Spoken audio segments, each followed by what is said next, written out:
ಎಲ್ಲರಿಗೂ ಹರೇ ಕೃಷ್ಣ ಕೃಷ್ಣ ಕೃಷ್ಣ ಹರೇ ಹರೇ ಹರೇ ರಾಮ ರಾಮ ರಾಮ ಹರೇ ಹರೇ ಜೈ ಶ್ರೀರಾಮ್. ಮತ್ತು ಇವತ್ತು ಒಂದು ಒಳ್ಳೆ ಟಾಪಿಕ್ ಮೂಲಕ, ಒಂದು ಒಳ್ಳೆ ಇನ್ಫಾರ್ಮೇಷನ್ ಮೂಲಕ ನಾನು ಬಂದಿದ್ದೀನಿ. ಮತ್ತು ತುಂಬ ಜನಕ್ಕೆ ಯೂಸ್ಫುಲ್ ಆಗುತ್ತೆ ಈ ವಿಡಿಯೋ. ಯಾಕಂತ ಅಂದರೆ ಪ್ರತಿಯೊಬ್ಬರಿಗೂ ಯೂಸ್ ಆಗೋಂಥ ವಿಡಿಯೋನೇ ನಾನು ಮಾಡೋಕ್ಕಾಗೋದು. ಹೆಲ್ತ್ ಅಂತ ಅಂದರೆ ಒಂದು ಹುಟ್ಟು ಮಗುವಿಂದ ಹಿಡಿದ್ಬಿಟ್ಟು ವಯಸ್ಸಾಗಿರೋವರೆಗೂ ಹೆಲ್ತ್ ಕಂಡೀಷನ್ಸ್ ಪ್ರಾಬ್ಲಮ್ಸ್ನ ನಾವು ಪ್ರತಿನಿತ್ಯ ನೋಡ್ತಾನೇ ಇದ್ದೀವಿ. ಸೊ ಹಾಗಾಗ್ಬಿಟ್ಟು ಇವತ್ತು ಮಾತಾಡ್ತಾ ಇರೋ ಟಾಪಿಕ್ ಬಂದ್ಬಿಟ್ಟು ಶುಗರ್. ಅಂದರೆ ಶುಗರ್ ನಿಮಗೆ ಯಾವ ರೀತಿಯಾಗಿ ಬರುತ್ತೆ, ಅದು ಬಂದಾಗ ಯಾವ ಲಕ್ಷಣಗಳು ನಮ್ಮ ಹತ್ರ ಕಾಣಿಸ್ಕೊಳ್ಳುತ್ತೆ, ಜೊತೆಗೆ ಶುಗರ್ನ ನಾವು ಹೇಗೆಲ್ಲ ಕಂಟ್ರೋಲ್ ಮಾಡ್ಬೋದು, ಮತ್ತು ಶುಗರ್ ಯಾವ ರೀತಿಯಲ್ಲಿ ನಮ್ಮ ದೇಹಕ್ಕೆ ಎಫೆಕ್ಟ್ ಮಾಡುತ್ತೆ ಅನ್ನೋ ಕೆಲವೊಂದು ಮಾಹಿತಿಗಳನ್ನ ನಾನಿವತ್ತು ನಿಮ್ಮ ಮುಂದೆ ಹಂಚ್ಕೊತೀನಿ. ಮತ್ತು ಯಾರ್ಯಾರು ಇನ್ನೂ ನನ್ನ ಚಾನಲ್ನ ಸಬ್ಸ್ಕ್ರೈಬ್ ಮಾಡ್ಕೊಂಡಿಲ್ಲ, ದಯವಿಟ್ಟು ಎಲ್ಲರೂ ಚಾನಲ್ನ ಸಬ್ಸ್ಕ್ರೈಬ್ ಮಾಡ್ಕೊಳ್ಳಿ. ನಿಮ್ಮ ಪ್ರೀತಿ ಪ್ರೋತ್ಸಾಹ, ನಿಮ್ಮ ಸಪೋರ್ಟ್ ಎಷ್ಟು ಚೆನ್ನಾಗಿ ನನಗಿರುತ್ತೋ ಅಷ್ಟು ಒಳ್ಳೊಳ್ಳೆ ಹೆಲ್ತ್ ಟಿಪ್ಸ್ನ, ಒಳ್ಳೊಳ್ಳೆ ಇನ್ಫಾರ್ಮೇಷನ್ನ ನಾನು ನಿಮ್ಮ ಮುಂದೆ ತೊಗೊಂಬರೋಕ್ಕಾಗೋದು. ನನ್ನ ಚಾನಲ್ನ ಸಬ್ಸ್ಕ್ರೈಬ್ ಮಾಡ್ಕೊಳ್ಳಿ, ಲೈಕ್ ಮಾಡಿ, ಶೇರ್ ಮಾಡಿ, ಕಮೆಂಟ್ಸ್ ಮಾಡಿ. ಶುಗರಲ್ಲಿ ತುಂಬ ಟೈಪ್ ಆಫ್ ಶುಗರ್ನ ನಾವು ನೋಡ್ತೀವಿ, ಮತ್ತು ತುಂಬ ಥರದ ಶುಗರ್ನ ನಾವು ಸೇವನೆ ಮಾಡ್ತೀವಿ. ಸೊ ಹಾಗಾಗ್ಬಿಟ್ಟು ಶುಗರ್ ನಮ್ಮ ದೇಹಕ್ಕೆ ಯಾವ ರೀತಿ ಎಫೆಕ್ಟ್ ಕೊಡುತ್ತೆ ಅಂದರೆ, ಶುಗರ್ ಒಳ್ಳೆಯದೇ ನಮ್ಮ ದೇಹಕ್ಕೆ, ಆದರೆ ಅದು ಮಿತಿ ಮೀರಬಾರ್ದು. ಮತ್ತು ತಿನ್ನೋ ಊಟದಲ್ಲಿ ಕಾರ್ಬೋಹೈಡ್ರೇಟ್ ಮತ್ತು ಶುಗರ್ ಎರಡೂ ಮಿಕ್ಸ್ ಇರುತ್ತೆ. ಆ ಎರಡೂ ಕೂಡ ಶುಗರ್ ಹೋಗ್ಬಿಟ್ಟು ನಮ್ಮ ದೇಹದಲ್ಲಿ ಪ್ಯಾನ್ಕ್ರಿಯೆ ಮೂಲಕ ಡೈಜೆಷನ್ ಆಗಿ ಗ್ಲುಕೋಸ್ ರೆಡೀಸ್ ಆಗುತ್ತೆ. ಚೆನ್ನಾಗಿ ಗ್ಲುಕೋಸ್ ರೆಡೀಸ್ ಆದಾಗ ನಮ್ಮ ದೇಹಕ್ಕೆ ಎನರ್ಜಿನ ಜಾಸ್ತಿ ಮಾಡುತ್ತೆ. ಮತ್ತು ಇವಾಗ ನಾವು ಎಷ್ಟೋ ಐಟಮ್ಸ್ನ ಪ್ಯಾಕೆಟ್ಸಲ್ಲಿ ಪ್ಯಾಕ್ ಆಗಿರೋ ಪ್ರಾಡಕ್ಟ್ಸ್ನ ಯೂಸ್ ಮಾಡ್ತೀವಿ. ಇದರಲ್ಲಿ ಎಷ್ಟು ಕಂಟೆಂಟ್ ಶುಗರ್ ಇರುತ್ತೆ ಅದನ್ನು ನಾವು ಯೋಚನೆ ಮಾಡಲ್ಲ. ಮತ್ತು ಮೈದಾ, ಬ್ರೆಡ್ಡು, ಈ ಥರ ಎಷ್ಟೋ ಐಟಮ್ಸ್ನ ಯೂಸ್ ಮಾಡ್ತಾ ನಮ್ಮ ಬಾಡಿನ ರೆಡ್ಯೂಸ್ ಮಾಡ್ಕೊತಾ ಇದ್ದೀವಿ. ಇದರಲ್ಲೂ ಶುಗರ್ ಕಂಟೆಂಟ್ ಇರುತ್ತೆ. ನಮ್ಮ ಗಮನಕ್ಕೆ ಬರದೆ ನಾವು ಡಯಾಬಿಟಿಸ್ 2ನ ತರಿಸ್ಕೊತಾ ಇದ್ದೀವಿ. ಈ ಥರ ವೆಯ್ಟ್ ರೆಡ್ಯೂಸ್ ಮಾಡ್ಕೊಂಡು ಇದನ್ನೆಲ್ಲ ನಾವು ಹೇಗೆ ಕಂಟ್ರೋಲ್ ಮಾಡ್ಕೊಬೋದು, ಒಳ್ಳೆ ಹ್ಯಾಬಿಟ್ ಊಟಗಳಿಂದ ನಾವು ಯಾರು ವಿಡಿಯೋನ ಸ್ಕಿಪ್ ಮಾಡದೆ ಕೊನೆವರೆಗೂ ನೋಡಿ.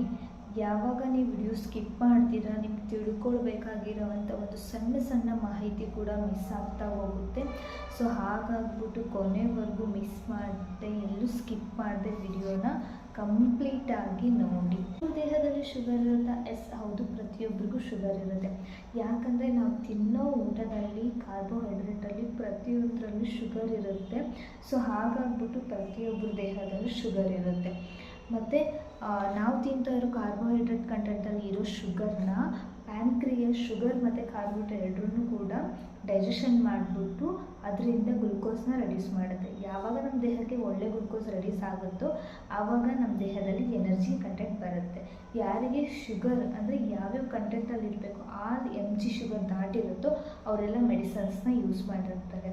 ಮತ್ತು ಶುಗರ್ಗೂ ಸಾಲ್ಟ್ಗೂ ಏನು ಡಿಫ್ರೆನ್ಸ್ ಅಂತ ಅಂದರೆ, ಶುಗರ್ ನಮ್ಮ ದೇಹದಲ್ಲಿ ಸ್ಟೋರ್ ಆಗುತ್ತೆ.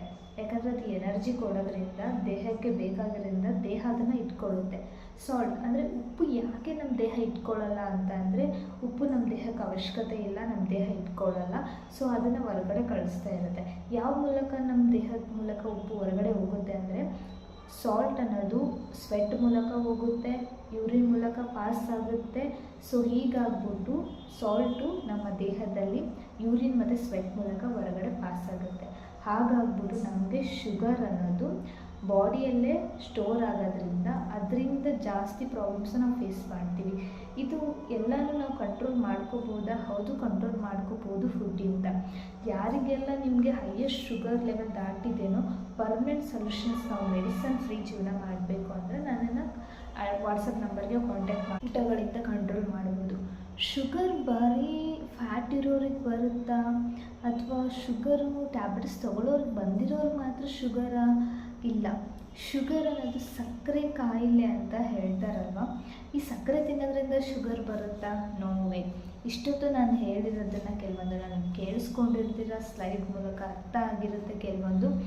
ಮತ್ತು ಶುಗರ್ ಅನ್ನೋದು ತುಂಬ ಜನಕ್ಕೆ ಗೊತ್ತಿಲ್ಲ. ನಮಗೂ ಎಲ್ಲರಿಗೂ ಶುಗರ್ ಇರುತ್ತೆ. ಶುಗರ್ ಅನ್ನೋದು ಎಲ್ಲರ ಬಾಡಿಯಲ್ಲೂ ಇರುತ್ತೆ. ಯಾಕಂದರೆ ಶುಗರ್ ಇಲ್ಲ ಅಂದರೆ ನಮ್ಗೆ ಯಾರಿಗೂ ಎನರ್ಜಿ ಇರಲ್ಲ, ಬದುಕೋಕ್ಕೂ ಸಾಧ್ಯ ಆಗಲ್ಲ. ಸೊ ಹಾಗಾಗ್ಬಿಟ್ಟು ಪ್ರತಿಯೊಬ್ಬರಿಗೂ ಶುಗರ್ ಇರುತ್ತೆ. ಶುಗರ್ ಕಂಟೆಂಟ್ ಒಂದೊಂದು ವಯಸ್ಸವ್ರಿಗೆ ಒಂದೊಂದು ಲೆವೆಲಲ್ಲಿರುತ್ತೆ. 6 ವರ್ಷದವರಿಗೆ 100ರಿಂದ 180, 6ರಿಂದ 12 ವರ್ಷದವರಿಗೆ 90ರಿಂದ 180, ಮತ್ತು 12ರಿಂದ 18 ವಯಸ್ಸವರಿಗೆ 80ರಿಂದ 130, ಮತ್ತು 20ರಿಂದ ಮೇಲಿರೋ ವಯಸ್ಸಿನವರಿಗೆ ಶುಗರ್ ಬಂದುಬಿಟ್ಟು ನಾರ್ಮಲಲ್ಲಿ 70ರಿಂದ 130ವರೆಗೂ ಇರುತ್ತೆ. ಈ ಶುಗರ್ ಲೆವೆಲ್ ಯಾರು ಕ್ರಾಸ್ ಮಾಡಿರ್ತಾರೆ ಅಂದರೆ ಈ ನಂಬರಲ್ಲಿರುವಂಥ mg ಲೆವೆಲ್ ಯಾರ್ಯಾರ್ದು ಕ್ರಾಸ್ ಆಗಿರುತ್ತೆ ಅವರು ಯಾರು ಮೆಡಿಸಿನ್ಸ್ನ ಯೂಸ್ ಮಾಡ್ತಾ ಇರ್ತಾರಲ್ವ, ಸೊ ಅವರಿಗೆ ಶುಗರ್ ಬಂದಿದೆ ಅಂತ ನಾವು ಹೇಳ್ತೀವಿ. ಆದರೆ ಪ್ರತಿಯೊಬ್ಬರ ದೇಹದಲ್ಲೂ ಶುಗರ್ ಇರುತ್ತೆ. ಪ್ಯಾನ್ಕ್ರಿಯಾ ಅನ್ನೋದು ಪ್ರತಿಯೊಬ್ಬರ ದೇಹದಲ್ಲಿ ಇರಲೇಬೇಕು. ಅದಿಲ್ಲ ಅಂದಾಗ ನಾವು ತಿಂದಿರೋ ಊಟ ಯಾವುದು ಕೂಡ ಡೈಜೆಷನ್ ಆಗೋದೇ ಇಲ್ಲ. ಸೊ ಹಾಗಾಗ್ಬಿಟ್ಟು ಶುಗರ್ ಯಾವ್ಯಾವ ಕಂಟೆಂಟಲ್ಲಿರುತ್ತೆ ಅನ್ನೋದನ್ನು ಇಷ್ಟೊತ್ತವರೆಗೂ ಸ್ವಲ್ಪ ಕೇಳಿದ್ದೀರಿ. ಮತ್ತು ಶುಗರ್ ಬಂದುಬಿಟ್ಟು ನಾವು ತಿನ್ನೋ ಪ್ರತಿಯೊಂದು ಊಟದಲ್ಲಿ ಕೂಡ ಶುಗರ್ ಇರುತ್ತೆ. ಮತ್ತು ಇಂಡಿಯಾದಲ್ಲಿ ಅತಿ ಹೆಚ್ಚು ಶುಗರಿಂದ ತುಂಬ ಜನ ಬಳಲ್ತಾ ಇದ್ದಾರೆ. ಹೇಗಪ್ಪ ಅಂದರೆ ಇಂಡಿಯಾದಲ್ಲಿ 90 to 95% ಅಷ್ಟು ಜನ ಡಯಾಬಿಟಿಸ್ 2 ಮತ್ತು 1 ಬಳಲ್ತಾ ಇದ್ದಾರೆ. ಸೊ ಅತಿ ಹೆಚ್ಚು ಯಾಕೆ ನಮ್ಮ ಇಂಡಿಯಾದಲ್ಲೇ ಶುಗರ್ ಲೆವೆಲ್ ಇದೆ ಅಂತ ಅಂದರೆ, ಮತ್ತು ಇಲ್ಲಿ ನಾವು ಜಾಸ್ತಿ ರೈಸ್ನ ಊಟ ಮಾಡ್ತೀವಿ, ಮತ್ತು ಅದ್ರ ಜೊತೆಗೆ ರಾಗಿ, ಜೋಳ, ರೊಟ್ಟಿ. ನಮ್ಮ ಭಾರತದ ಊಟದಲ್ಲಿ ತುಂಬ ಅತಿ ಹೆಚ್ಚು ನಾವು ಬೆಳೆಯೋ ಐಟಮ್ಗಳಲ್ಲಿ ಕೆಲವೊಂದು ಶುಗರ್ ಕಂಟೆಂಟ್ ಜಾಸ್ತಿ ಇರುತ್ತೆ. ಸೊ ಹಾಗಾಗ್ಬಿಟ್ಟು ನಾವು ಪ್ರತಿದಿನ ತಿಂತಾ ಇರೋ ಊಟದಲ್ಲಿ ಶುಗರ್ ಇರುತ್ತೆ. ಜೊತೆಗೆ ನಾವು ತಿನ್ನೋ ಎಷ್ಟೋ ಸ್ನ್ಯಾಕ್ಸಲ್ಲಿ ಕೂಡ ಶುಗರ್ ಕಂಟೆಂಟ್ ಇರುತ್ತೆ.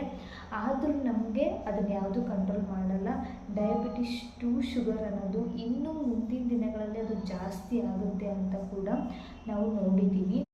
ಮತ್ತು ಯಾಕೆ ಇಂಡಿಯಾದಲ್ಲೇ ಜಾಸ್ತಿ ಡಯಾಬಿಟಿಸ್ 2 ಬರ್ತಾ ಇದೆ ಅಂದರೆ, ಬಾಡಿ ಮಾಸ್ ಆಫ್ ಇಂಡೆಕ್ಸ್ ಬಂದುಬಿಟ್ಟು ಎಷ್ಟೋ ಜನಕ್ಕೆ ಇಂಡಿಯಾದಲ್ಲಿ 25 ಅಬೋವ್ ಇದೆ. ಅದು 2004 ರಿಸರ್ಚ್ ಮೂಲಕ ತಿಳಿದಿರೋದು. ಅಂದರೆ ನಮ್ಮ body mass of index normal ಇರೋದಕ್ಕಿಂತ ಹೈಯೆಸ್ಟು ನಮ್ಮ ಇಂಡಿಯಾದವರಲ್ಲಿ ಇರೋದು. ಸೊ ಹಾಗಾಗ್ಬಿಟ್ಟು ಇಂಡಿಯಾದಲ್ಲಿ 90 to 95% ಡಯಾಬಿಟಿಸ್ 2, 1 ಶುಗರಿಂದ ಬಳಲ್ತಾ ಇದ್ದಾರೆ. ಸೊ ಶುಗರ್ ಬರಬಾರ್ದು ಅನ್ನೋಕ್ಕೆ ಏನು ಮಾಡಬೇಕು ಅಂದರೆ ನಮ್ಮ ಊಟದಲ್ಲೇ ನಾವು ಕಂಟ್ರೋಲ್ ಮಾಡಬೇಕು. ಯಾರಿಗೆ ಶುಗರ್ ಲೆವೆಲ್ ಇವಾಗ ಆಲ್ರೆಡಿ ಮೆಡಿಸಿನ್ ತೊಗೊತಾ ಇದ್ದೀವಿ, ನಾವು ಎಷ್ಟು ತೋರಿಸ್ಕೊಂಡ್ರೂ ಕಂಟ್ರೋಲ್ ಆಗ್ತಾ ಇಲ್ಲ ಮೇಡಮ್, ಮತ್ತು ಈ ಶುಗರ್ಗೆ ಏನು ಮಾಡಬೇಕು, ಲೈಫ್ ಟೈಮ್ ನಾವು ಮೆಡಿಸಿನ್ಸ್ ತೊಗೋಬೇಕಾ? ಹೌದು, ಮೆಡಿಸಿನ್ಸ್ ತೊಗೊಲೇಬೇಕು ಲೈಫ್ ಟೈಮ್, ಇದು ಡಾಕ್ಟರ್ ಹೇಳೋದು. ಮತ್ತು ಯಾರಿಗೆ ನಿಮ್ಮ ಊಟದಿಂದ ಶುಗರ್ ನಾರ್ಮಲ್ ಮಾಡ್ಕೋಬೇಕು ಅನ್ನೋ ಇಷ್ಟ ಇದೆಯೋ, ನಮಗೆ ಮೆಡಿಸಿನ್ ಫ್ರೀ ಜೀವನ ಮಾಡಬೇಕು, ಮೆಡಿಸಿನ್ಸ್ ಇಲ್ಲದೆ ನಾವು ಶುಗರ್ನ ನಮ್ಮ ಊಟದಿಂದನೇ ಕಂಟ್ರೋಲ್ ಮಾಡ್ಕೋಬೇಕು ಅಂತ ಇದ್ದೀರೋ ಅವರು ನನಗೆ ವಾಟ್ಸಪ್ಪಲ್ಲಿ ಕಾಂಟ್ಯಾಕ್ಟ್ ಮಾಡಿಬಿಟ್ಟು ಇದ್ರ ಬಗ್ಗೆ ಪರ್ಮನೆಂಟ್ ಸೊಲ್ಯೂಷನ್ಸ್ನ ನೀವು ತಿಳ್ಕೊಬೋದು. ಯಾರ್ಯಾರು ಇಷ್ಟೊತ್ತು ತಾಳ್ಮೆ ಪೇಷನ್ಸಿಂದ ನನ್ನ ವಿಡಿಯೋನ ನೋಡಿದ್ದೀರಾ, ಸೊ ಎಲ್ಲರಿಗೂ ಥ್ಯಾಂಕ್ ಯು ಸೋ ಮಚ್. ಮತ್ತು ಒಳ್ಳೆ ಮಾತಾಡ್ತಾ, ಒಳ್ಳೆಯದನ್ನು ಯೋಚನೆ ಮಾಡ್ತಾ, ಒಳ್ಳೆ ಥಿಂಕಿಂಗ್ಸ್ನ ಮಾಡ್ತಾ, ಬೇರೆಯವ್ರಿಗೆ ನಮ್ಮ ಕೈಯಲ್ಲಾಗಿರೋ ಒಳ್ಳೆಯದನ್ನು ನಾವು ಮಾಡ್ತಾ ಜೀವನನ ನಾವು ಶುರು ಮಾಡೋಣ ಅಂತ ಹೇಳ್ತಾ, ಮತ್ತು thank you so much for watching my video to all.